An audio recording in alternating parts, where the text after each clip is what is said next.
Velina mai kako, welcome to Keep It Aloha, a podcast that keeps it aloha by celebrating your heritage each and every day. I'm your host Kanaka, and happy Hawaiian Language and Black History Month. Although we have this month to remind us of this, it's really something that we should be celebrating every day of our lives. We have a great conversation in store for you today, but before we introduce our guest, I want to remind you to head over to keepitaloha.com to get your favorite merch. All funds go to helping us run this podcast and put a roof over our heads and food on Jordan's plate. If supporting us with money is not for you, but you still love listening to us, please consider leaving a review on Apple Podcasts or Spotify. It would mean the world to us. All right, let's get right into it and introduce our guest. Our guest today is an actor and storyteller from the island of Maui. He is one of Hawaii's most prominent theater artists and has traveled both nationally and internationally, performing his original work with a wide range of audiences. His body of work ranges from full-length plays to theatrical storytelling pieces, most of which are rooted in Native Hawaiian culture. His one-man show, Duke, has received widespread critical acclaim and was originally produced by Honolulu Theatre for youth. Duke is an unforgettable portrayal of the life of Olympic gold medalist and father of modern surfing, Duke Paoa Kahanamoku. Just like Duke, our guest's resume is very impressive, but wait till you hear his voice. I am so stoked to talk stories with him today. His name is Moses Goods. Aloha, Moses. Welcome to the Keep It Aloha podcast. Aloha, how you brother. doing? Thanks for having me. I am so stoked. Well, I only met you. I guess I met you today, but I saw you 5 days ago, maybe 4 days ago, something like that. Yeah. 5 days ago. Yeah, and when I saw you, and you can get into it after. You had the Vehi cohort at Shangri-La. You came up, you did a poem, and I was sitting next to my little brother. You started reading. Great poem, by the way. It was very powerful. I had chicken skin. I was like, cool. Does this guy not sound like Hawaiian Morgan Freeman? And you get that all the time. Yeah. So I was like, how is this guy not more popular? Because in certain communities, after I researched you and talked to other people, and people were responding to my story, they're like, oh yeah, he's the man. Like, oh, he's been doing it for so long, he's a legend. But on at least in my environment, because I'm not really into the arts. This is my first time seeing you, besides on Rescue High Surf, when I watched it early, couple episodes ago. Yeah. I mean, so I started in theater, and I recently have been doing more television, and so people in those spheres, that don't consume theater now are becoming a little more aware of what I've been doing. But I've been doing my work on stage for close to 30 years now. And unless you're watching theater, you probably won't really know much about me. However, I took my work out of the theater and started to do my own sort of brand of storytelling, and that I traveled with to schools and to the continent and other countries. So it's sort of like under the radar for most people, but I've been performing for people don't know of me, but their kids do, because I perform a lot with Honolulu Theatre for Youth. So I'm there shaping the lives of your keiki, and you don't even know me. But yeah, theater is how I started. It's my first love. The world of theater and the world of TV are kind of two different things, but I'm able to do both. And so now people, I guess, are a little more aware of me. Yeah, totally. And I think after this episode, I'm hoping that you'll get so much more eyeballs on you, because I think you're so impressive. Okay, before we get into your life story, something that I've always wondered, and it always throws me off too, because I worked at a movie theater. Okay, you grew up, or your life is in the theater. There's two different spellings of theater. There's the THEATER, THEATRE. Okay, and from my understanding, the RE is the theater with plays and stuff like that, and the ER is like movie theaters where you watch, movies. Yeah. Is that correct, or is it just like a British spelling that sometimes they have? Both different... are acceptable. Okay. Live theater people use the RE more frequently. When you're talking about the actual physical building itself, you'll usually use the ER, but both can be used. Okay. Yeah, So, I like the RE because it's different. Yeah, it's different, right? Yeah, it's fancy. Yeah, it's fancy. It's like Theatre. Very French. Okay, cool. Just wanted to clarify that because something I've always wondered. Yeah, either one is good. Okay. All right. So let's get into your whole life story. We like to start from the beginning. Where are you from? Where are you grad? And what was it like growing up? Okay, where I'm from. I say I'm from Maui. That's where I grew up. That's what I consider my Onehanau. However, my Ainahanau, because I wasn't born on Maui, is actually Washington, D.C. My dad is from the East Coast, so all of my ohana on my dad's side is over there. That's where me and my 4 older sisters were born. When I was 3, we moved to Maui. And so Maui is pretty much what I know. And again, I call that my Ainahanau. My mother is from Hamoa in Hana, but I didn't grow up there. We grew up upcountry Maui, Makawao, Haiku area, but all of my mom's side is from the Hana area. So I grew up there. To Makawao Elementary School, Kalama Intermediate, graduated from Maui High School, because I never get in KS. And my time never have KS Maui. There's only Kapalama. Yeah. My 2 oldest sisters graduated from Maui. Then the next 2 went to KS, Kapalama. I thought for sure I would be accepted. I learned all the songs, Imua Kamehameha, Sons of Hawaii, all the Kamehameha songs, and I didn't get in. I tried 3 years in a row and I didn't get in. Wow, so I ended up graduating from Maui High School. And man, I loved it. I hope if you work for Kamehameha and you're listening to this, you feel super bad. Yeah. So you just lost out on this. Yeah. He could have been repping more. He would have did a show on Kamehameha schools. All right. But now, no, it's your guys' fault.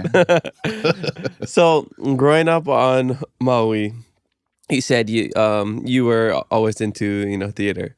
So, were you into other stuff, or was that just your life completely immersed in it? So I wasn't always into theater. I was an athlete. Me and my 4 older sisters, we were all known for being athletes. Oh, okay. We played volleyball, basketball, ran track. We went on to play at the collegiate level. I mean, I sat the bench at UH, but technically I was on the team. But my sister was on, she was WAC Player of the Year in her year. So she really excelled. So we were very much an athletic family. And sports was my way of getting out of my shell. I was very shy, very introverted. Even today, in certain settings, I'm very socially awkward because I'm an actor. I have enough skills to make it seem like I'm not, but I grew up very introverted, and sports helped me out of that.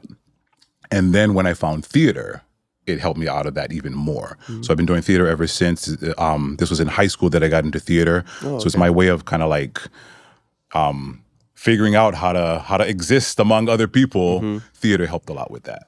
And who pushed you to do that? Was it on your own? Did you have a friend? Did your family push you? So here's the story.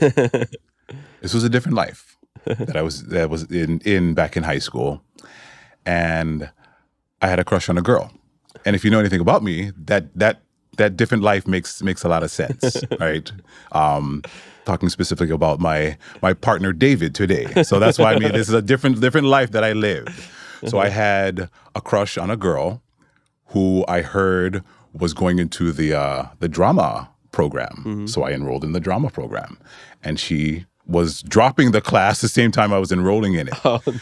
But I ended up connecting with all the theater freaks and the hippie type people that were like, you never spent time with them, especially as an athlete, right? Because that was like, oh, that's not cool. But I connected with them, and I was able to, again, come out of my shell and find ways to really express myself through theater. And that was the beginning of my real journey through the arts. So you did both simultaneously, theater and sports, or did you have to? I don't know if you're familiar with High School Musical. Did you have to give up one to pursue another? No, I did both. Well, actually, okay. Here's the rest of that story. I did theater my junior year, and I did that and sports. But then I got caught up in like, oh no, what if too many people find out? So I dropped out for my senior year, even though the drama teacher chose all of these scenes and plays for me to be in because I really excelled in it. I was too ashamed to let people know that I was into that kind of thing. So I didn't do it my senior year. So it wasn't until college where I picked it up again, and then it really got going. So that's the full story. Okay. And then you went to Manoa? Yep. Okay. UH. Nice. And they had a theater program over there. Is that what you majored in? Yes. Okay. Yeah. Nice. Well, I know because we talk about Shangri-La, and that was made by Doris Duke. Doris Duke has a building at UH, right? Why am I Maybe. familiar I with don't know. her name? She might. I feel like something I can don't know. Google later. Yeah, because I've heard her name before. And you're telling me off the podcast that I guess she had a really kind of sad history. Well, I think there's a sadness to it because she was one of the richest people in the world during her time, and she came into that money when she was 12 years old. So she grew up with no parents and all the money in the world, which doesn't equate to happiness. In my when I think about the life she lived, very probably trying to get out of the public eye and just be a teenager. But I don't think she had the opportunity to do that because she had so much money, and that money is still around. So you're probably thinking of the Doris Duke Foundation, which funds a lot of artists and a lot of things. That money is still there. That's definitely what it is. So that's what it is. So yeah, and she lived a life that she did the best she could do with being in a weird situation, I think. Again, I don't feel sorry for her because it's a lot of money and she can do whatever she wants, but I do feel sad sometimes when I think about her story. Yeah, that's a good way to put it. There is some sadness in the story. Okay, so when you were at UH, what was that time like? Did you know that you wanted to just pursue this for the rest of your life after you graduate? Maybe go on to New York, Broadway. That's kind of like the pinnacle, right? Like how athletes, we go to the NFL, the NBA, MLB. For theater, it's usually like Juilliard, right? And Broadway and stuff like that. Yes, and I did have that mindset in the beginning, and it changed. So I realized that acting was something I wanted to do for the rest of my life. Back then, again, this is decades ago, right? People were not telling our stories, right? It's like if I'm going to step into this world of being a professional actor, I'm going to be telling other people's stories. So that didn't sit well with me. So that's why I became a writer out of necessity. So I started to write my own material. Those one-man pieces that I performed, that's me just writing because I needed material to perform.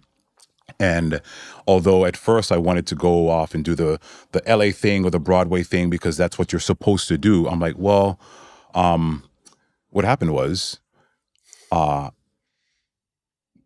kupuna kept me here. And I honestly believe that's what happened because I was about to go to LA and stay on a friend's couch and do the LA thing, but those doors closed.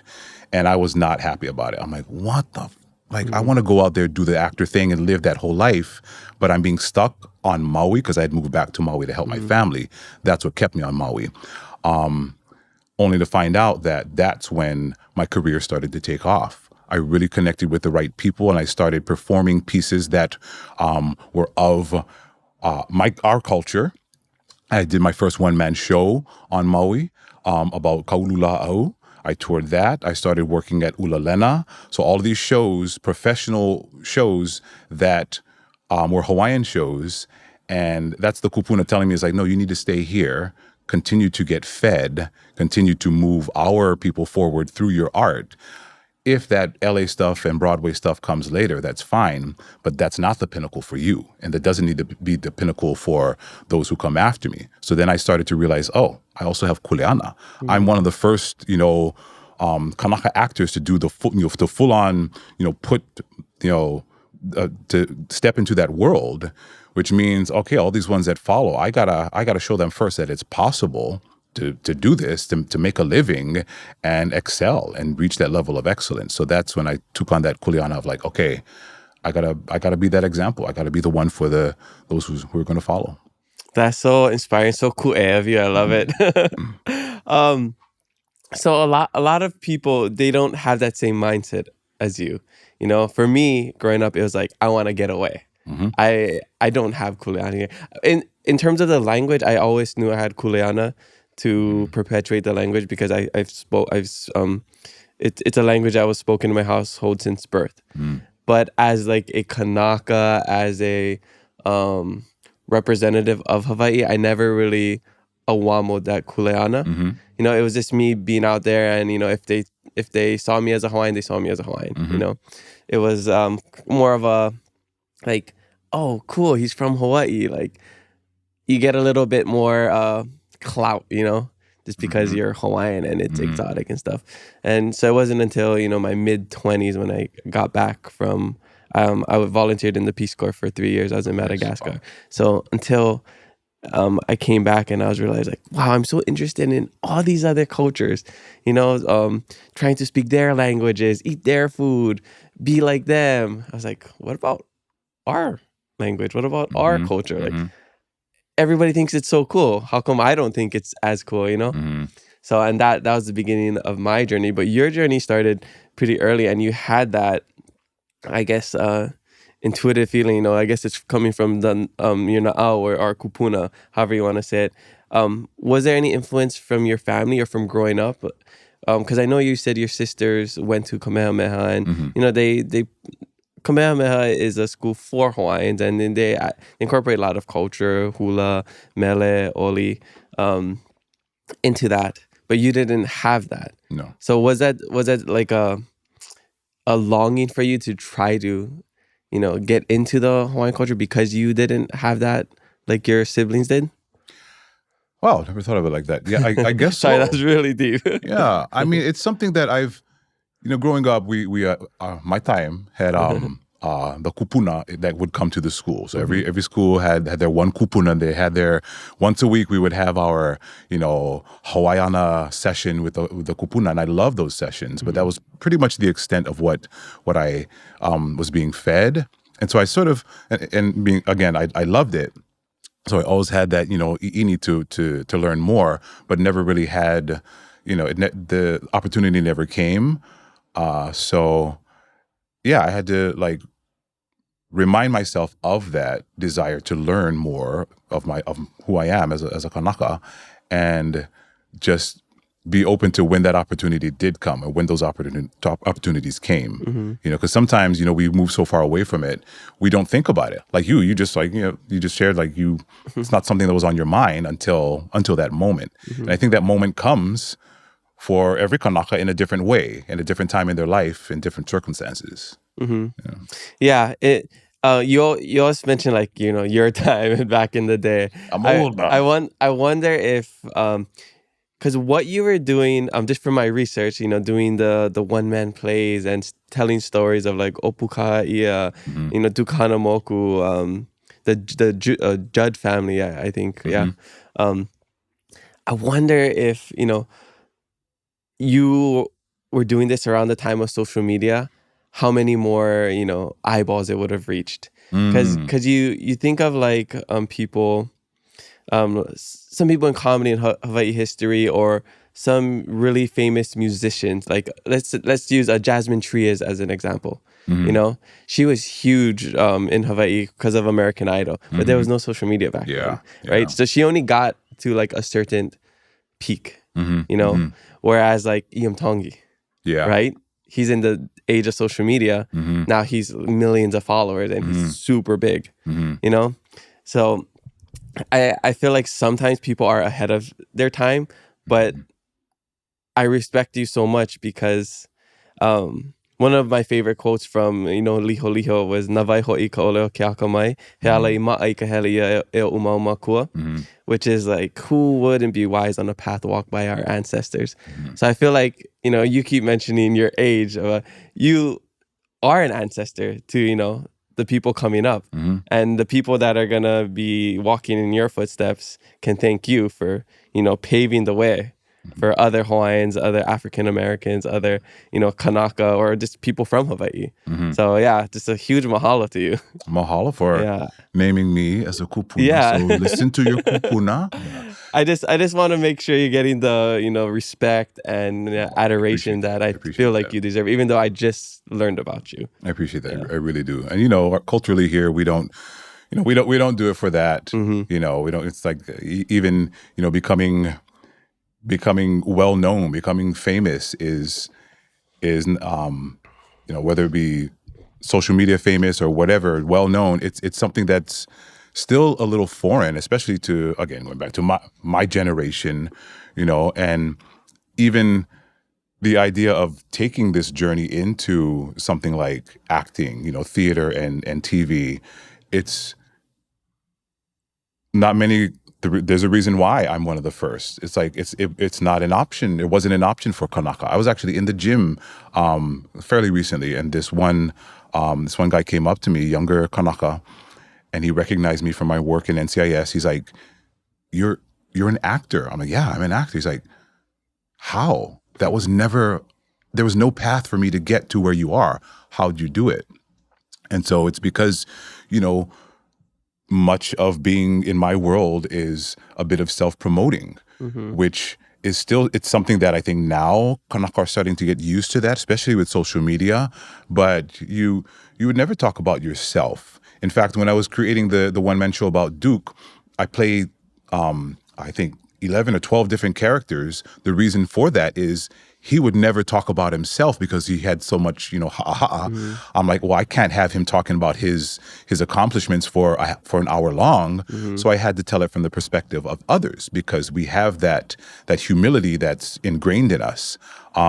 Fortunately, this newer generation, you guys are much more comfortable being bold and putting yourselves out there, which is actually more like our kupuna.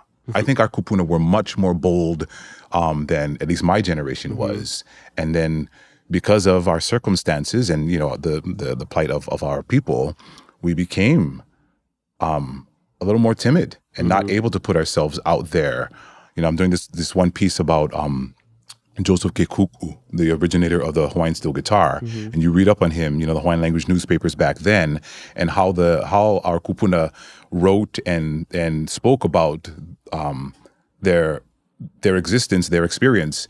It was much more bold than we are. It's like they were more confident than we are. And I think finding our way back to that is important. It's essential.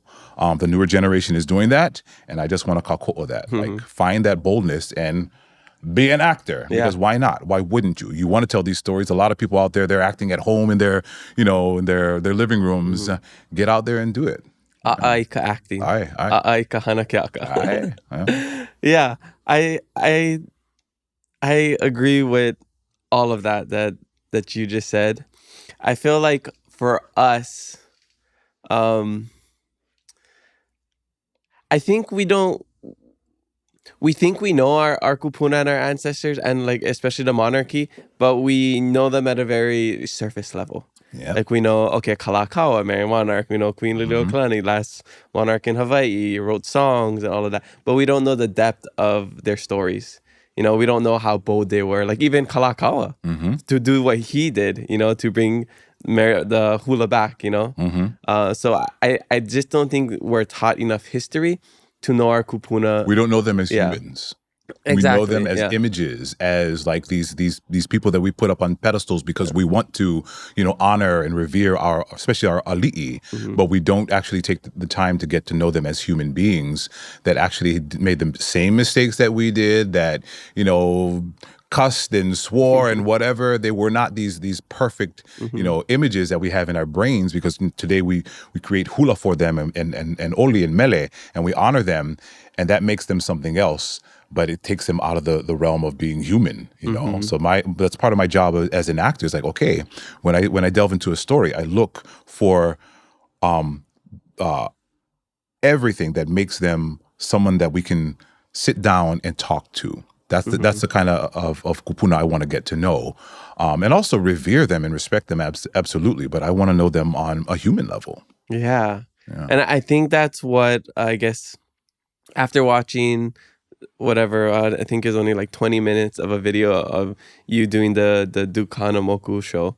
I was like, I didn't know a lot of these things, but it's also cool to see somebody play him and bring him to life. Like you say, humanize them, because it's the stories that we hear. It's, there was that one Waterman movie. That's a movie. I feel like the play, I don't know, it hit different for me. Just seeing you do all of that, especially like the beginning when, he's just 4 years old and there's a little humor in that. And then you get tossed out of the boat. And I mean, actually, I would love for you to just share about that with that show, and I guess the inspiration behind it, and I guess where you can find it. I only found one video on YouTube about it, or maybe two. Yeah, it's well, first of all, it was because it was created for the stage. We do have some, some clips here and there, but it was meant to be watched live, so that's why you won't be able to find a whole lot of, to see it. Hanaho, I'll get somebody younger to do it. No, bring it back. But creating that piece, okay, again, going back to him being the most humble guy in the world and trying to figure out how to tell the story, that's how I got the multiple characters. But before that, I started with moments in his life that were connected with the water. And because when you write a piece, it's like, where do I even begin? How do I, how do I put this together? So I started with, I believe it was 4 moments that connected him to the water. One was when he first learned how to swim, because that happened right around the time of the kingdom coming down. So that's very significant, right? He was 4 years old learning to swim in a time when our kingdom was being taken away. And that's a water moment. So these 4 water moments. The second one was when he shattered, not just broke, shattered the world record by several seconds, which is a big deal. And so that to me was sort of the ripple that went and never stopped, and it covered the world, because his story, he was one of the most famous people in the world. And it started with the moment he hit that water. So that's the second water moment. Oh, the third water moment. The third water moment was when he rescued those people in California. And that was just putting myself in his story, and him swimming out to that.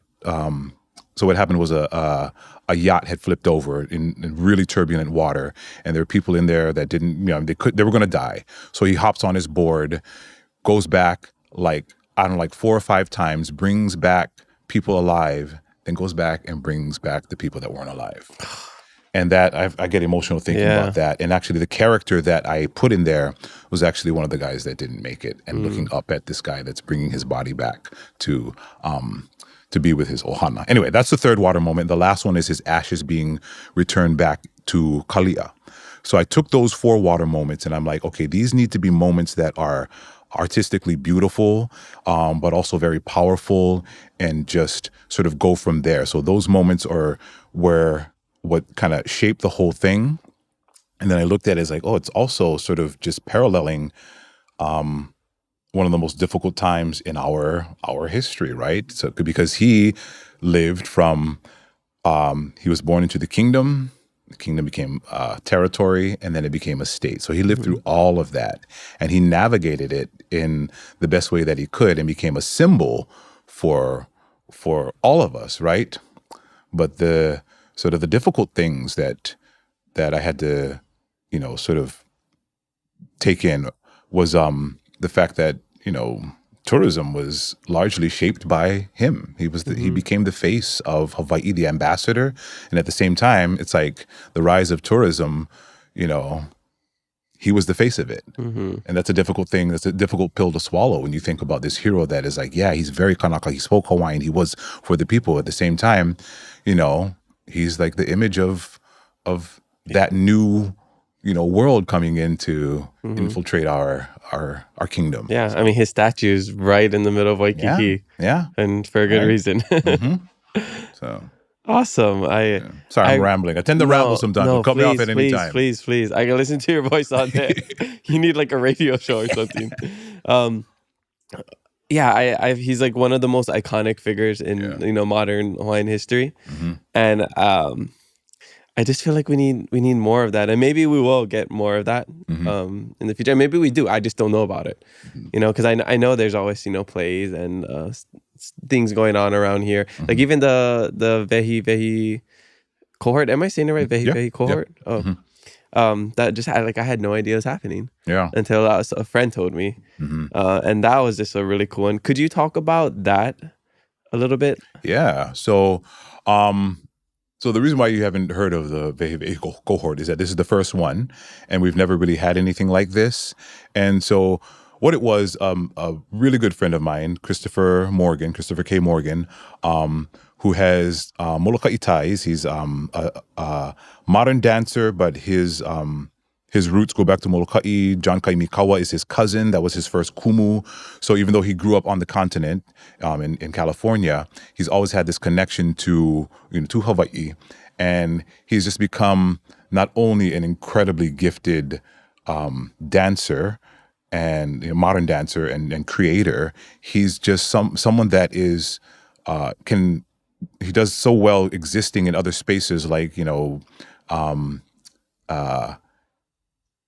sorry, just pulling people together in a way that is like, okay, sorry, I'm not edit this better. No worries. Long story short, it's like we're all humans. Long story short, he brought a bunch of contemporary Kanaka artists together, dancers, actors, musicians, yeah, and was like, okay, well, let's build community. What can we do? How can we create a space where we feel supported? Because that's another thing about contemporary Kanaka artists. We're not male hula. We're not, hula dancers. We don't have the support of a halau. We don't have really the support of the community at times because, again, like the guy in the gym, like, oh, you're an actor. How did that happen? We exist in spaces that are sort of foreign to Kanaka. So we don't really have a strong community. So let's start one. Let's build one. And so that's sort of what he is. Let's build one and let's start in a place that is really weird, like Shangri-La, right? And Shangri-La is a space it's so layered with like a bunch of stuff. At the foundation is Kanaka, right? Because those rocks are Kanaka. That's us, and there's stories still in those rocks. But then layered on that were all of these mea from the East, all of these things, these, Islamic pieces that, probably shouldn't even be there.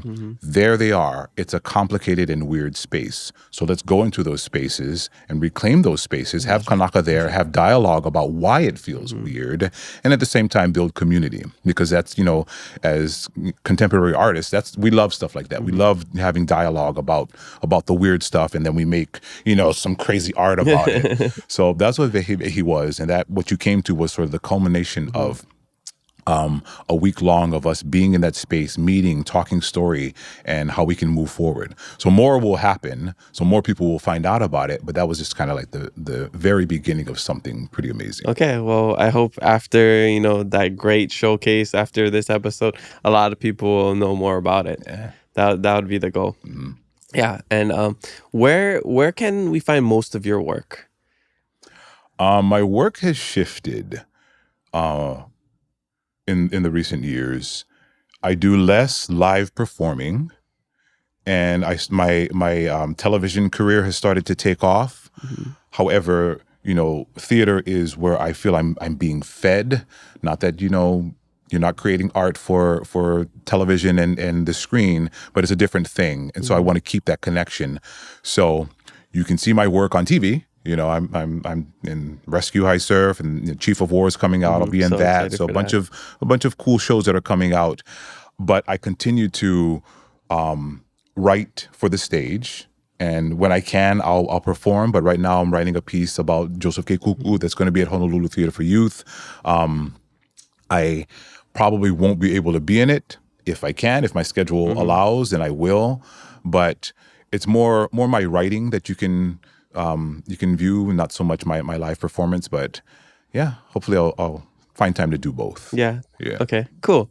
One thing that really, struck me about you was your voice. And you said you hear that a lot, is that you sound like Morgan Freeman. On the phone when we talked the other day, you say you do a good Morgan Freeman impression, right? Could you give us your best Morgan Freeman impression? And then I have a test for you after. Okay. I do a Morgan Freeman. I also do a James Earl Jones. But nice. Okay. Let me do James first. Okay. Simba, you've deliberately disobeyed me. So that's my James Earl Jones. Okay, what should I say for okay, here. Oh wow, old Morgan Freeman. And I'd like to remind all of you to keep it aloha. We're going to steal that and use that for our promotional stuff and say it was actually Morgan Freeman. He was in the studio. That's awesome. Okay, so I was looking up quotes from Morgan and stuff, but I was thinking it would be cooler since it's Olelo Hawaii month. If you could say, "Well, mau ke ea o ka aina I ka pono," in Morgan Freeman's voice? Yeah. Okay. Ua mau ke ea o ka aina I ka pono. He would pronounce it incorrectly, right? So. I know. I realized that when you said it because I was like, okay, I could do it correctly, but it wouldn't sound like him. I was like, you want to try correctly? So spot on. No, that was perfect. Just the how you thought about that so quickly to even mispronounce it. That was so awesome. I got my dad's voice. Yeah. I mean, actually, his was more rich than mine. So, I'm named after him. I also inherited his voice as well, which works in what I do. Yeah. That's so cool. Okay, so going back to your life story, you graduated from UH, and then what did you do from there? I know you did like a ton of stuff, but let's go a little chronologically. Yeah, didn't actually graduate. Oh, okay. Weird talking about my voice. I had a voice issue, and I was like maybe a semester away from graduating, and I really couldn't fully use my voice. It was like it was almost gone, and it ended up. So I dropped out of school, even though I was going to graduate. I took some time off from work just to kind of just kind of collect myself. Ended up being acid reflux that was burning my vocal cords, that was keeping me from talking. Oh. Which was partly stress induced. So the best thing I could do actually was to just kind of drop everything and just kind of focus on myself. So I never actually graduated from UH, but I was very close. After that, again, I knew I wanted to be a professional actor. The only professional opportunity at that time, and pretty much still today, the only full-time professional theater is Honolulu Theatre for Youth. So I started working for them. I did a season with them. Then I moved back to Maui.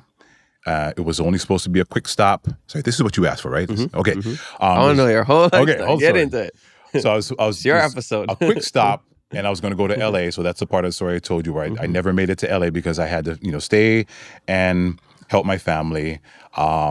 Again, that's when I did my first one-man show, Ka'ulula'au, and then I did Ulalena, and I really started to create my own work about Kanaka things and our history, our story.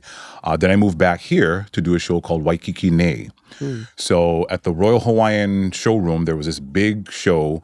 The same creators of Ulalena, so people that were connected to Cirque du Soleil, they created a show in Waikiki called Waikiki Nei. So I moved back for that. The show flopped hard. They put over $20 million into the theater alone, only to have it fail. After a week of performances, they were like, "Oh, you don't have a job." For the first time in my career, I didn't have a job. Yeah, so I had to, just figure things out. One of the people in that show was also a storyteller at Bishop Museum. So Kealoha Kele Kolio, who I consider a mentor of mine in many ways, actually wrote a play about him. He worked at Bishop Museum, and that was sort of my in to that whole world. And I could continue to do my storytelling, although my official title was culture educator. So I was, able to use what I do to educate people about the culture, and at the same time learn about the culture, right? Because all the mea at the Bishop Museum and all the stories there just kind of fed me as a Kanaka, as a human being. And so I spent about 5 years there. Then I went back, did a little bit of stuff at Honolulu Theatre for Youth, and I'm still connected with them. So I work with them quite a bit. But after Bishop Museum, I largely started to do things on my own work. That's when I started creating my own pieces, one-man shows, touring them, connecting with other communities, other Native communities on the continent, and just making those connections. I have a pilina with Auntie Vicky Takamine, who is just like a champion of ours in terms of getting Kanaka artists out there, getting us funding, giving us opportunities. So she was a big part of my journey, and just really having no blueprint, figuring shit out on my own. Sorry, can I start? Yeah. Okay. You're allowed to do whatever. Figuring things out on my own. And I did it for a good number of years. I just figured out how to pay my bills, doing the thing that I do. And yeah, that's here I am today. Yeah. Dang. So even in your family, are you kind of like the trailblazer? Like, I guess as an entrepreneur, because you are an entrepreneur in a sense, you know, doing all these things on your own, going out and creating jobs for yourself. Is that part of your family history? I guess you can say I'm the first, but it comes from them. You know, it comes from, you know, our parents just doing what they got to do to survive, which, you know, gives you a certain type of, I don't know, drive and resilience right there. And then my role models, I have 4 older sisters, and they're badasses, right? They may not be entrepreneurs, but they just like they gave me the tools that I needed to excel in this just by doing what they did, being female athletes, existing in spaces where often Kanaka and Black people didn't exist. My sister right now, they're all badasses, but my one sister, you know, in her 40s, she put herself through law school with 3 kids in her 40s. Now she's, you know, and she's always going to give back to the community. So she splits her time between here and a law firm that she works with over here, but mostly on Maui because she heads legal aid over there. And I'm like, that's how I got the nerve to do what I do, just watching those that came before me. I'm fortunate enough to have been the youngest, so I watched, learned from their triumphs, their mistakes as well. All of that fed into me just having the courage to do the thing. Yeah. Okay, cool. Yeah, I always like to go back and see like how people became who they are. You know, because it's so much it's so much influence from our childhood, from the people that we surround ourselves with. You know, school, adulthood, all of that. I feel like all of it's just like a whole culmination of you know, things that make us who we are. Yep. Yeah, and you know, in Hawaiian, in the lens of a Hawaiian, it's always like, you know, look back to look forward. You know, look at our kupuna, look at our ancestors, look at the people that came before us. And you know, for you, it was like you being inspired by your siblings, and you know, all of that. So I love it. I want to get into some social media questions. Okay. But let's go take a quick shishi break, and we'll be right back. Kalea Hop Water is a sparkling, hop-infused beverage with bright, tropical flavors and the refreshing essence of island life. With 0 alcohol, 0 carbs, and 0 calories. Kalea brings aloha in every bubble. All right, we're back from a quick shishi break. Mahalo to our drink sponsor, Kalea Sparkling Hop Water, for providing the best quality shishi in all podcast land. I actually, before going into social media questions, I forgot I just created a new segment, and I want you to be the first guest to participate in this segment. Okay, so this is called Happiest Life Moments, presented by Kalea Sparkling Hop Water. Okay, I love happiness. In an ideal world, I wish everybody was just super happy. Happy all the time. Happy all the time, you know. It's not the reality of it, but, you know, I would like to talk about it a little bit. So the first question I have for you is, what is happiness to you? What is happiness to me? Oh, wow. Just throwing that on me. Right out of the shishi break. Making sushi after an hour is happiness. That's total happiness. Oh my right? God, I feel so good. That's one form of happiness. Answering that, happiness to me is going home at the end of the day or any time of day, and then my dog just going nuts and can't wait for me to get out of the car and get in through the gate and get into the house, and just unconditional love. That to me is happiness, is my dog greeting me. That's, you know, off the top of my brain. Yeah. That feeling. That feeling. Yeah. Okay, awesome. Yeah. Okay, what is a time in your life when you could say you were truly happy? Oh, time in my life when I was truly happy. It would have been when I had my parents before they passed away, all of my sisters, because one of my sisters passed away, and I was a little boy, upcountry Maui. We had cows, we had chickens, we had a forest, we had each other, and just being back in that time of innocence, that time where, you know, I was the little dog back then, and when my mom came home from work, You're I rushing was, to. you know, Yeah. that's a time of happiness for me. Awesome. Yeah. Yeah. When I think of some of my happiest moments, you know, it's a lot of it is childhood. Yeah. Playing around with the neighborhood kids and no worries, you know. Before we're tainted by life. All of that, right? Yeah. Okay. My next question was share happy memory, but that was kind of a happy. Yeah, But do you yeah. have a specific one that, you know, you can think of? I don't know why I'm getting this image of when I was working at, again, it's family, working at Walden Books, because, you know, moving to Oahu, and I had been living on Oahu for a long time. And in the middle of, you know, ringing books up and customers, my parents came in. And for some reason, I just noticed how aged they were, and I loved it. Just their gray hair was just, I don't know, to me it was beautiful. And they walked in just to say hi to me because they were there for a trip or something. And I was behind the cash wrap, and I don't know why that particular moment just popped into my head. But just seeing my parents just away from Maui over here, just to see me, that was a happy moment. Off the top of my head. Awesome. Yeah. I love that. Okay, and last one. What about Hawaii brings you happiness? What about Hawaii brings me happiness?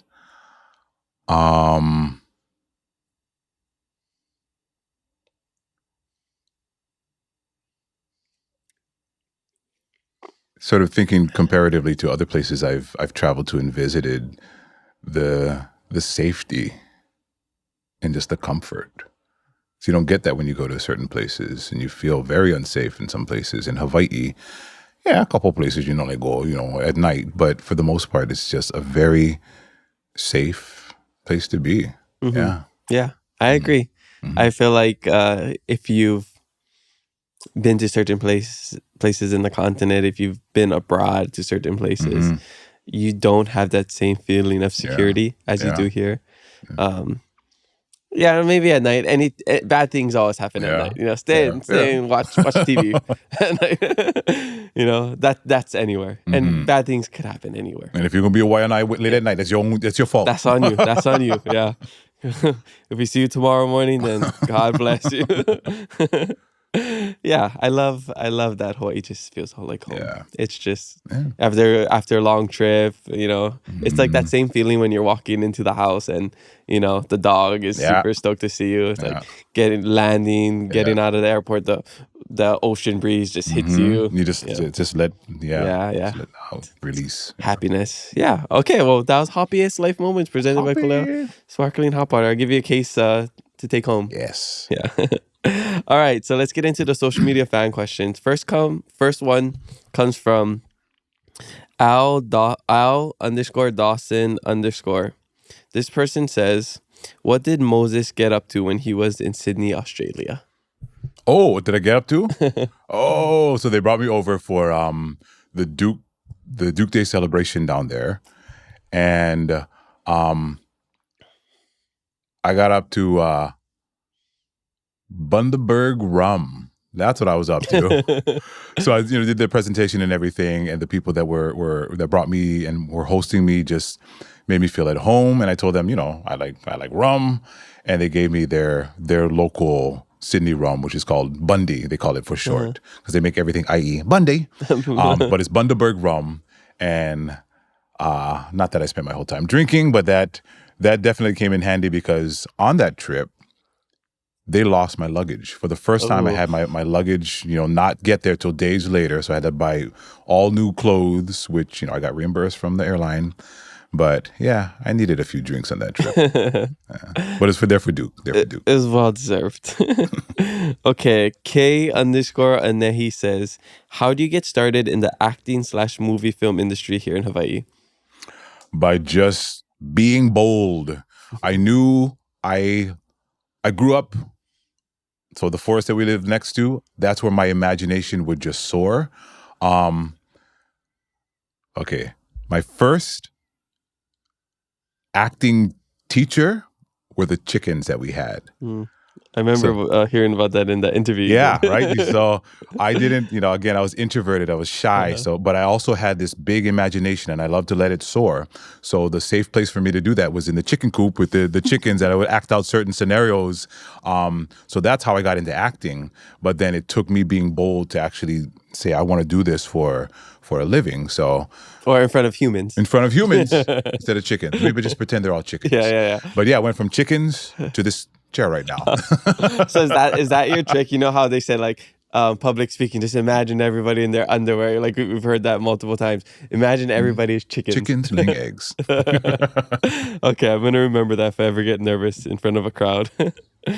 Okay, Toa the Warrior says, you always learn something new while working on set. What is the best skill you've learned so far? Working on set?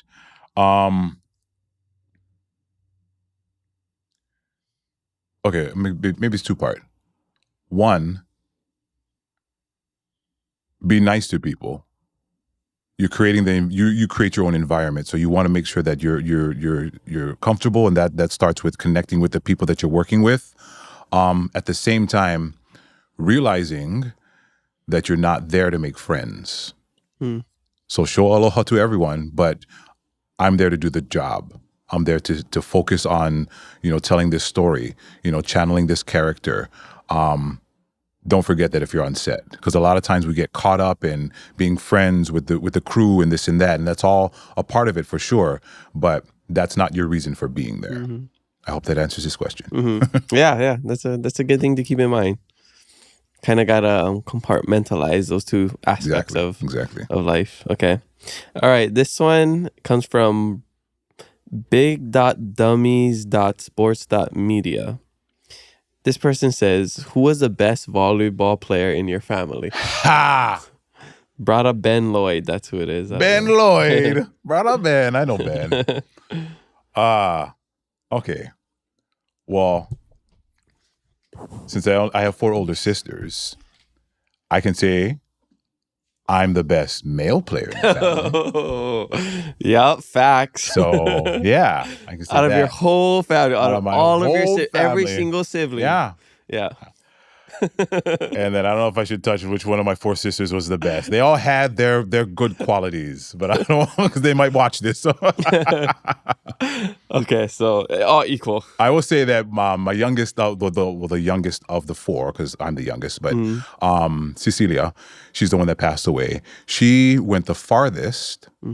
She went to the national team and she played professionally overseas. So I guess I would maybe put her in that, with that title, but that's, this is what she went far. Doesn't mean she's the best, but she was the most successful, I guess, in her career. Okay, cool.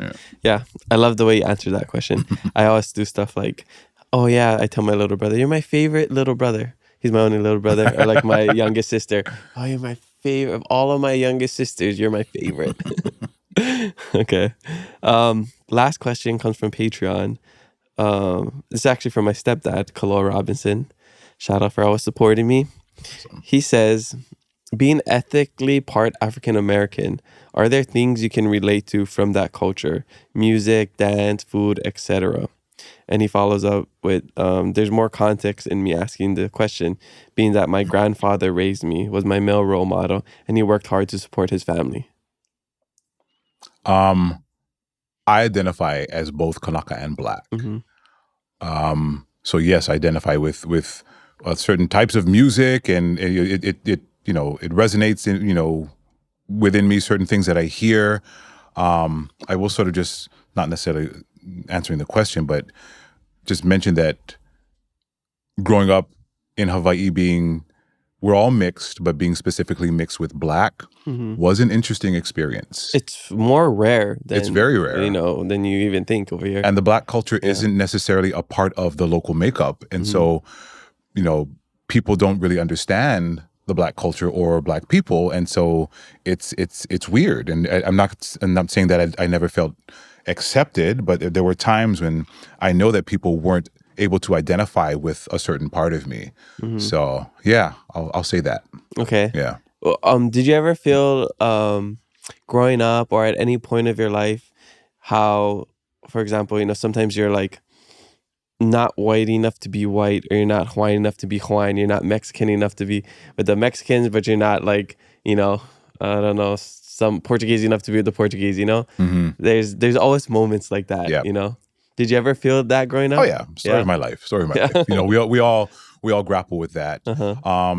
Luckily in Hawaii, it's everybody's mixed, so we don't get that as much. But I think again, being half Black, I certainly felt times when, okay, how do I explore my Blackness in Hawaii when all we had was my dad and the family.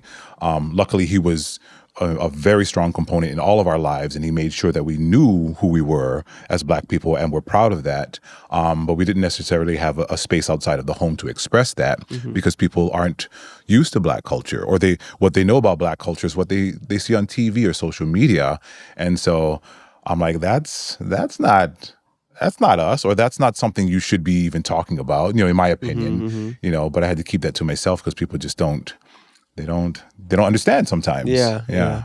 Well, because it is Black History Month, I feel like in school, I don't know how much we learn. I remember MLK, Nelson Mandela,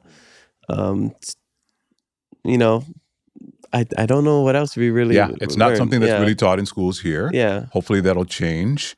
What a piece that I was started to work on but never really, I will work on this eventually, was sort of exploring the Black experience in Hawaii, or rather historically Black people in Hawaii. And there's this name, John Blossom, that I'm sure you never heard of, right? I don't know. John Blossom was he was an ex-slave that made his way to Hawaii, and he became friends with the royal family. Kalakaua called him uncle. And if an ali'i calls you uncle, you are basically, that's no small thing, right? You've been elevated to something, very important, but he was left out of history. And one thing that happened was there was sort of a smear campaign to say that John Blossom was the father of Kalakaua. And this is me just sort of seeing how things may have played out. I think that, and again, don't quote me as this is not fact, but I think that was probably the moment where Kalakaua started to pull away from John Blossom, his uncle, which I think is a sad thing because that was ohana to him. But he pulled away because of this smear campaign. And, when people say that, there's no racism in Hawaii, there wasn't. There is today. And I think that may have been a moment where it started, because you have now people looking at things a little more black and white, or black, white, and brown anyway. And so you start to see things changing in our culture. And so today, I know that there's racism in Hawaii. I've experienced it growing up. Our kupuna may not have, they didn't have that because there was, we were all just Kanaka, right? Racism had to find its way to Hawaii. And I think that could have been one of the moments where it happened. Wow. Yeah. Again, we should know that name, John Blossom, but nobody does. Yeah, I agree with that, and more Hawaiian history as well. Because maybe if we learned more Hawaiian history, we know that story. I think it's all kind of connected, right? And know how to read Hawaiian history because it's told from a certain lens, right? Very, very, missionary or haole lens. We got to know how sometimes when we're reading certain things, even things that were written by our historians, who were some of them were very Christian, they had a certain lens on. So you got to know how to really read into what they're saying to, make sure that who's the real villain and who's the real hero of the story. Guess it's just like mainstream media, right? If you're watching Fox News, if you're watching NBC, it's like they're all speaking from a certain bias. Exactly. And you got to know how to read through that. For the truth. Oh, okay, great. Well, mahalo for sharing that. Mahalo everybody for the social media fan questions. Make sure you leave some for our next guest, and maybe your question will make it on the podcast. All right, coming to the back half of the podcast, and I like to ask all of my guests the same question about keeping it aloha. It's the name of the show. It's something I try to do every single day. So I want to know, in your life, how do you keep it aloha? I check myself. And I think that helps me to come back to a place where I'm being honest with myself. Because a lot of times we say, oh, yeah, I have aloha for everyone. But the meantime, we're doing some fucked up things in our world where, not shouting, but cursing at people on the road. I have horrible road rage. I got to come back and check myself. And it's a constant thing and remind myself, Kupuna wouldn't do that. Why are you doing that? Why are you letting this, person that didn't have their turn signal on, get you into this rage? So I gotta constantly come back and just check myself and also have grace with myself. And when I go through those moments and I feel like shit after yelling at some guy, I'm like, okay, you did that. It's past. Don't do it again. Although sometimes I do it again, but still, you gotta forgive me. You're only human, right? Because I can't keep beating ourselves up. But yeah, I keep checking myself, and I gotta have grace, for myself. Yeah, that's a great way to do it. I think the hardest part is traffic, though. That's something that is just as patient as you are, as kind as you are. Man, some days it's just you just have to be in a certain mood that day. Yeah, you're maybe, I don't know, leaving the house, something just happened to you, or you're running late, or you saw something on TV, or somebody said something to you, and the first person that cuts you off or does interrupt the shaka, you're like, I remember that happened to me. I think a week ago around this area.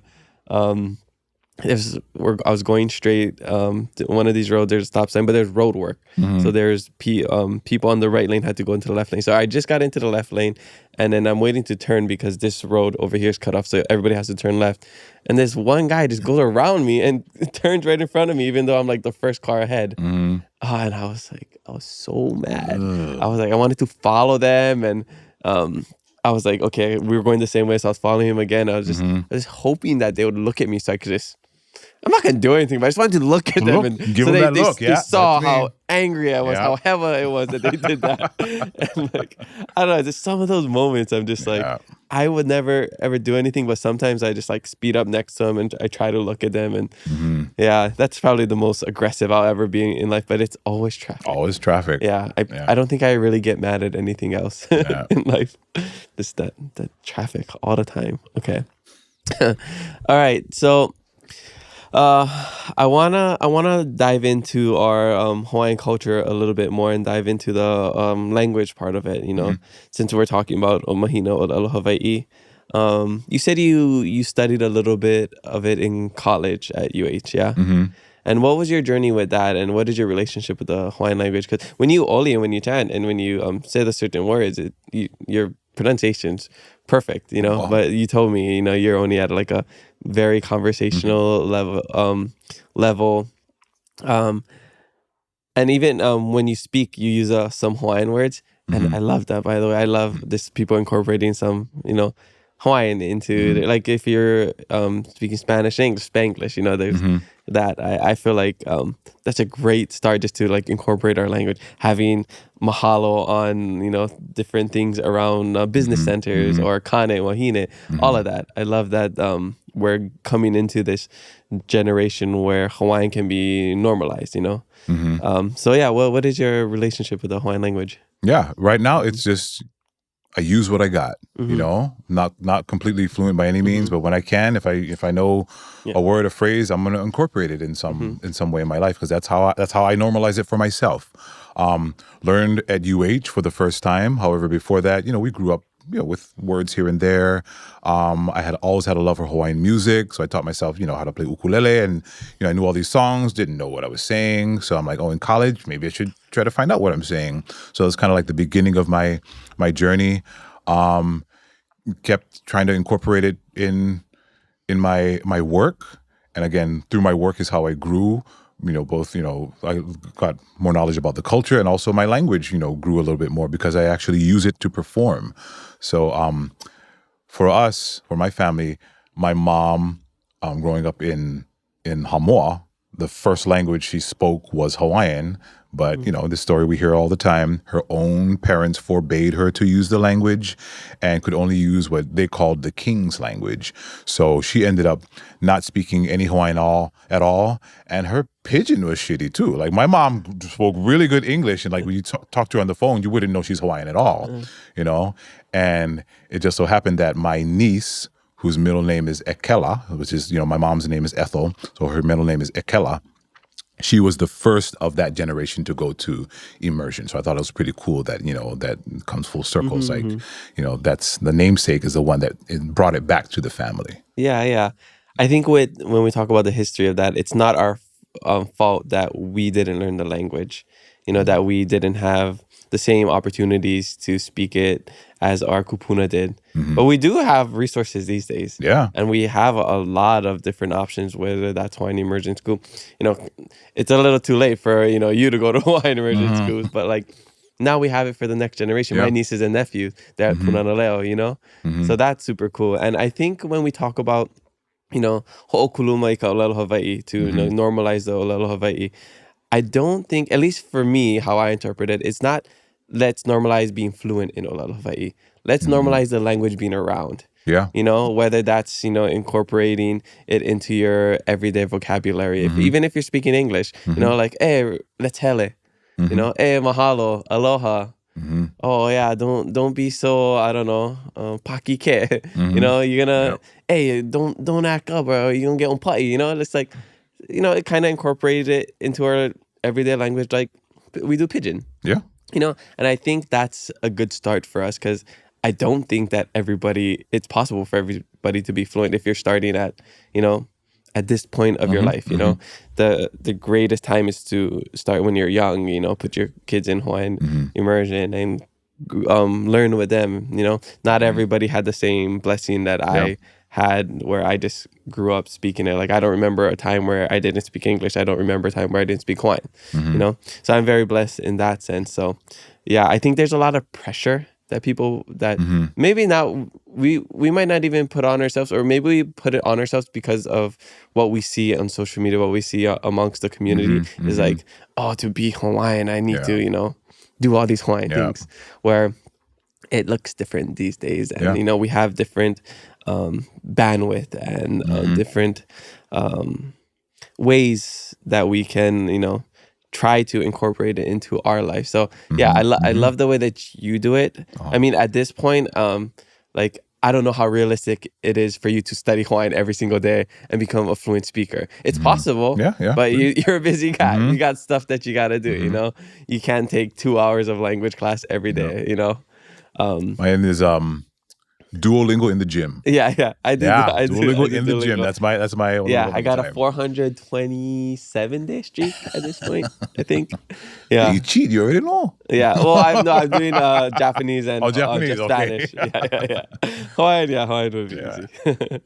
But yeah, I think that's like my message that I would like to share on Olelo, Mahina Olelo Hawaii is like e ho'okuluma i ka olelo Hawaii, by just incorporating little words and actions in your everyday life, Use it. Use what you got. Let's go to the hale ku'ai. Yeah. Let's go he'enalu, This saying, you can use English, even our kupuna, they use English when they didn't know a word. Even our teachers, if they don't know a word, like, just, you can try to Hawaiianize it. My dad growing up, he would say, hey, like, they call wallet waleka. Yeah. He would just make up words once in a while. Or you can just use the English word, Yeah. That's just how it is. Yeah. So yeah, cool. Cool that you have your own journey with it, and and and it's ongoing. Yeah, and it's ongoing. It's never ending. Yeah, totally. Okay. All right. I want to know, what in life are you most grateful for? What in life am I most grateful for? Oh.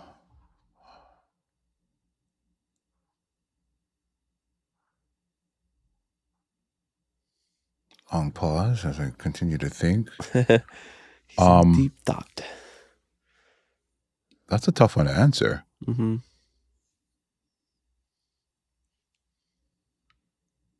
I'll take it back to my imagination.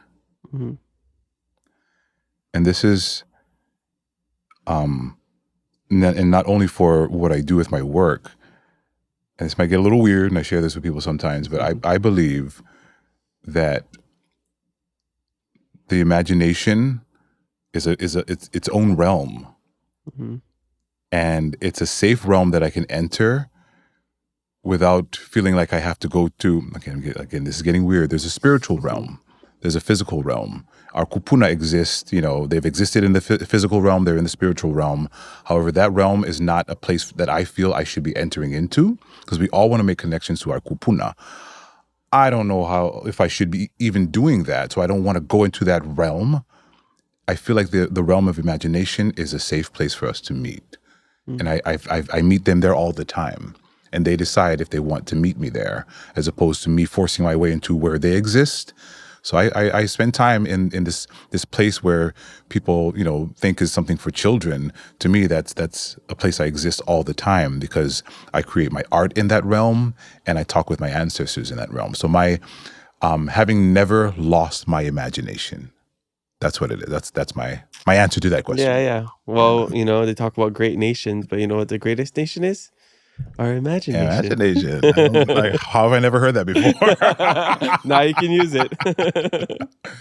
Yeah, I mean, all great things in life was created from imagination. Yeah. Before it's a physical thing, we thought of it. It was a thought. Mm-hmm. It was innovation comes from imagination and your ability to tap into that. Exactly. Yeah. And I feel like that's something that we have to keep as we get older, because of all these different things that we get into. We kind of lose our creativity. Yeah. Because we become You got to get a job. cheap. You got to be an adult. Exactly. You got to do this, that, and that. And you got this formula that's laid out for you. Yeah. And you forget, like, oh, wait, I can think for myself. Yeah. I can still do things I can dream. I can dream. I can do the things that I loved doing when I was a kid. Yeah. As an adult. Yeah. And I still do that. Yeah, exactly. Yeah. You don't got to be ashamed. You don't got to conform to the society. Yeah. And that's the one thing I love about artists, is that they're so different and weird. And, we're weird. When I went to that Shangri-La, I felt uncomfortable in the beginning, because I was like, these people are moving away, weird rolling and on the doing ground. these What are weird they things. doing? I don't know how to react. Do I look? Do I not look? And I think, but it's cool because we should all be uncomfortable at times. Yeah. And we should embrace it. And because if you feel uncomfortable in a situation, then that's something that you should really think about. Explore why are you uncomfortable? Why when Kumu Patrick with Makukane? Makukane talks about erections in front of, hundreds of people. Why do we feel uncomfortable about that? Like, it's weird. Lean into the weirdness. Why is it weird? Explore that. Because back in the day of our kupuna, they wrote, what was it, like 30, 40 songs about sexuality and about erections and about all these things. It was totally normal. And it was totally normal, Yep. We got to reprogram ourselves to make it not weird. Yeah. I'm not saying we need to make that normal. I mean, don't teach erections in, the kindergarten classroom. That's something different. Time and place, right? Yeah, so I think that's really, really interesting about artists and seeing the way you guys move, even the way you guys dress and the way you speak and all of it. I think it's really cool. But we need those people, and that's just one community in our modern day ahupua'a.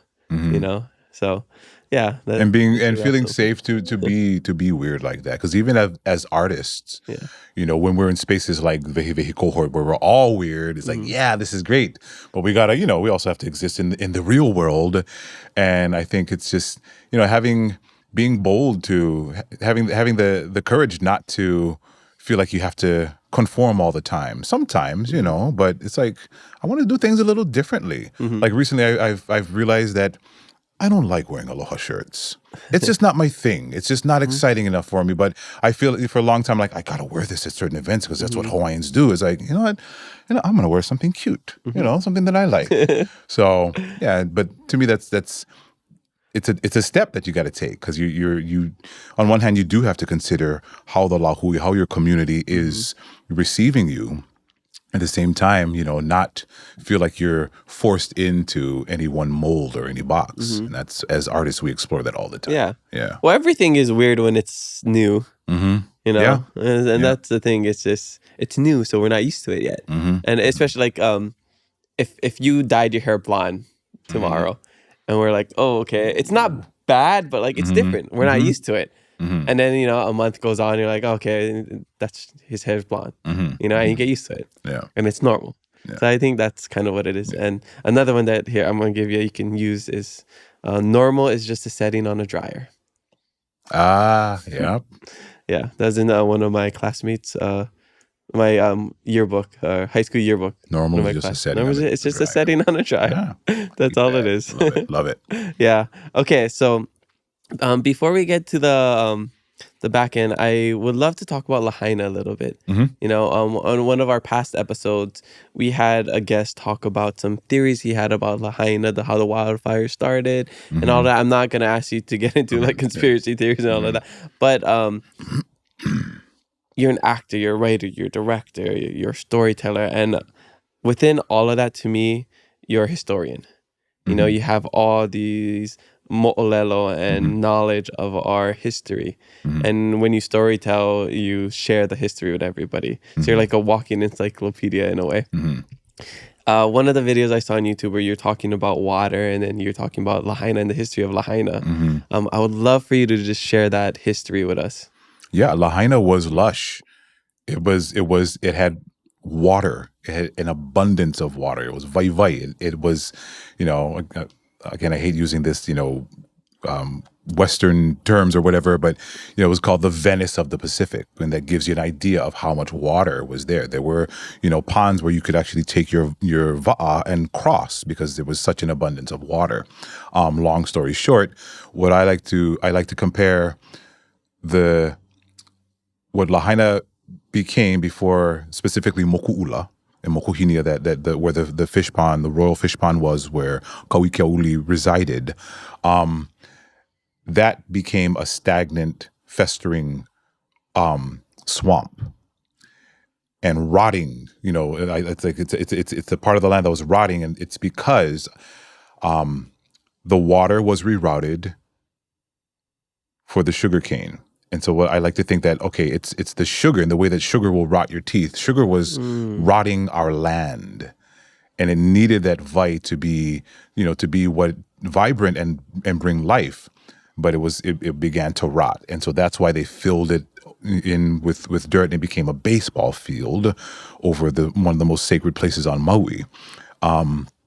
So that's, in a nutshell, the sort of the history of Maui, of Lahaina.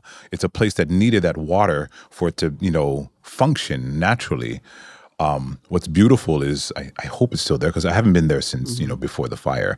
But whenever I would go there, it was, I don't know if you're familiar with Lahaina, but 505 Front Street, on the coast, there's the shoreline there where the beach is.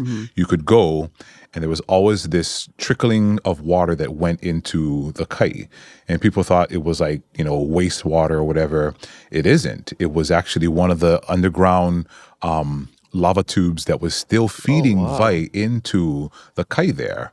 And so I would always take people there and be like, this is the hope. This is what it should be. The water is still there. It's still flowing, even though much of it was diverted. It wants to be there. It wants to flow into the kai. And, you know, those champions we have on Maui and Lahaina doing their thing, I hope they keep fighting. And, you know, I want to jump back into that fight and get that water to flow. Now that, you know, it's a clean slate, let's move in that direction. Let's bring it back. Let's bring Moku'ula back. Let's have Ki Hawaiine, who lived in that pond, return. Yeah. I think it just puts an emphasis on what we say is important in the Hawaiian language. Vai. Water. That's our riches right there. Yeah. I mean, without the water, we see what happened. And even we're seeing that in LA. Yeah. You know, right empty fire hydrants, you know, no more water reservoirs, and that just goes to our kupuna nu. The most important thing we have on this earth is, of course, the land, but also the vai. Yeah. Okay, what is one thing you wish people knew about you that they don't? What do I wish people knew about me that they don't? How ridiculous I am.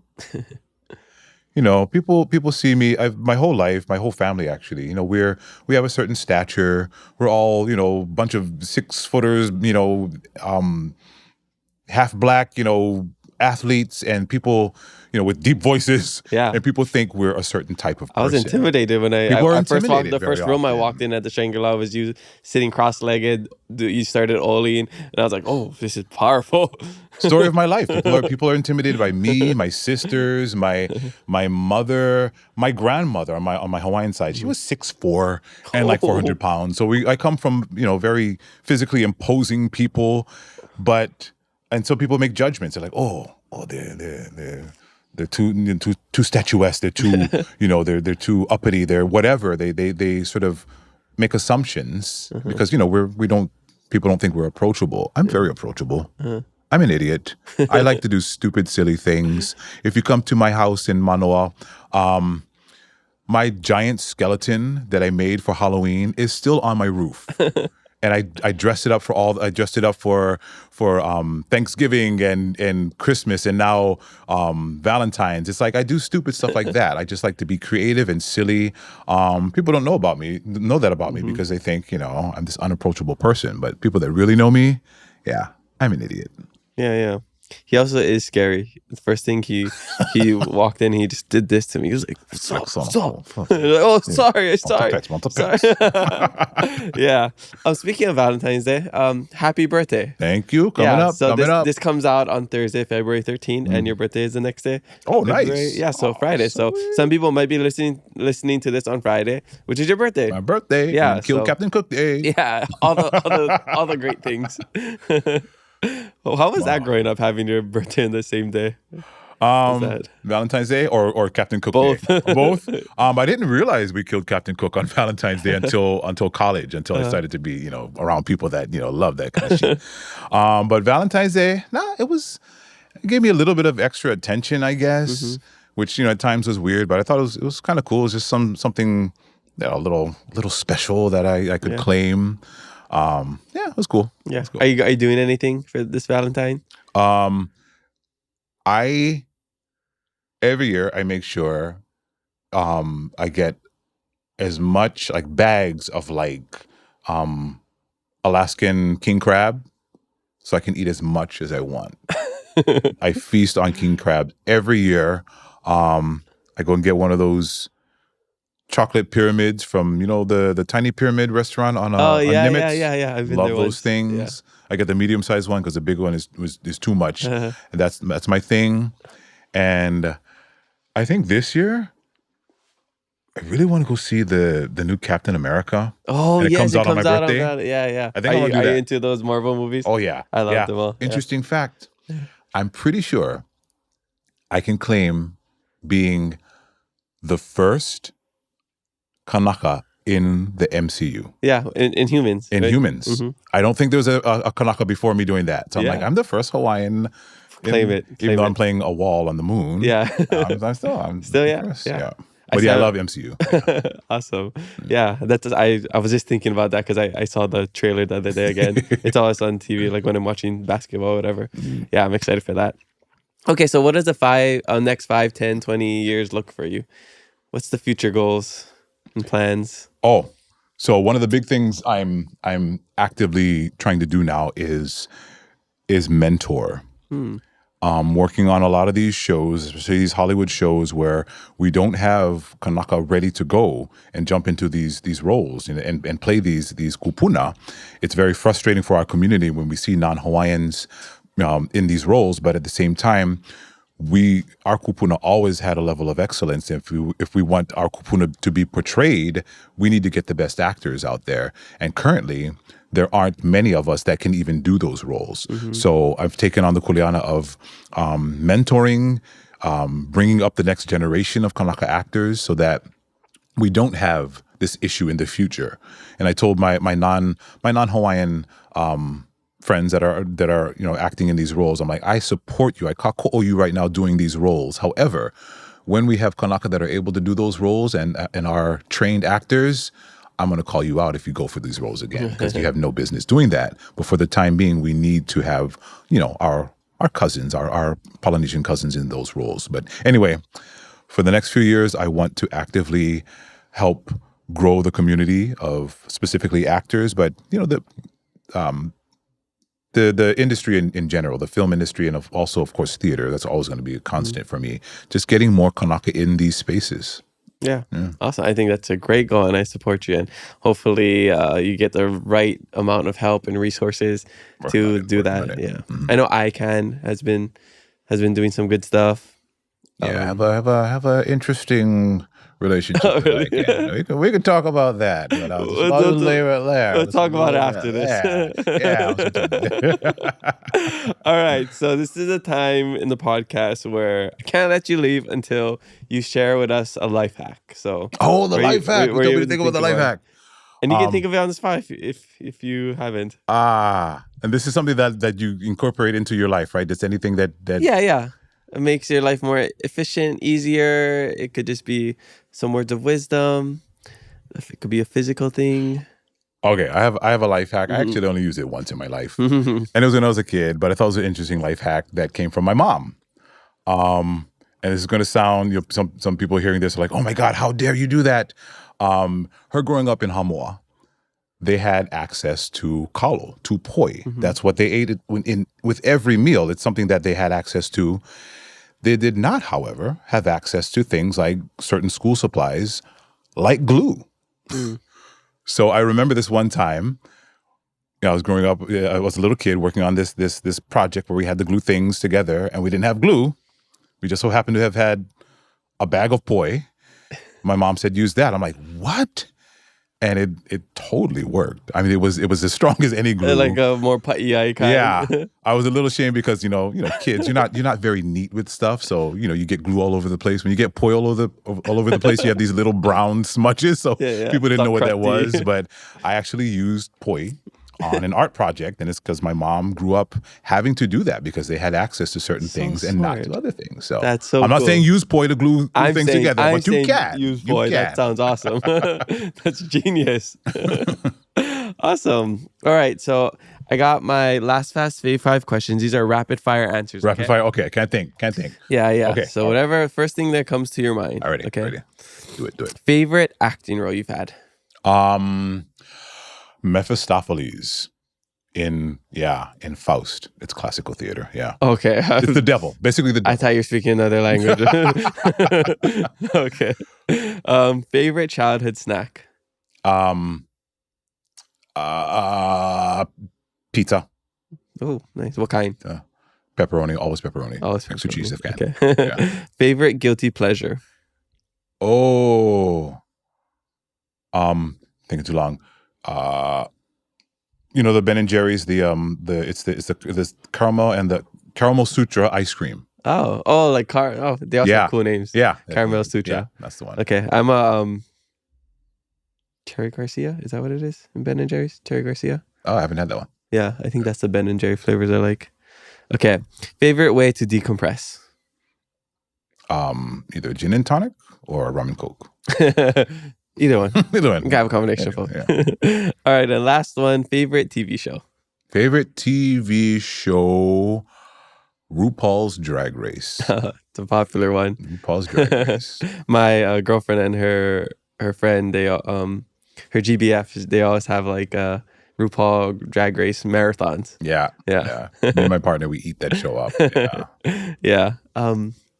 What is it? What is the person from Waimanalo that's like Sasha Colby? Sasha Colby. Yeah. Yes, she was on RuPaul, right? Mm-hmm. I've been trying to get her on the podcast. Oh, that'd be amazing. Yeah, she's badass. Trying to get that episode to happen. So maybe this year. I don't know. We'll see. Awesome.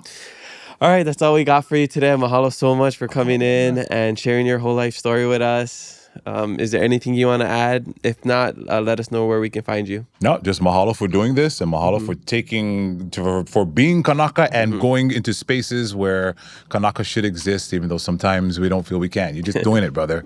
Yeah. Trying to do my best like our Kupuna did. Yeah. Right on. And where can we find you? I know you're not really a social media guy, but okay, I'll jump back on social media. I just don't have a social media game, but I'll figure it out. I'm on Instagram. You can find me there.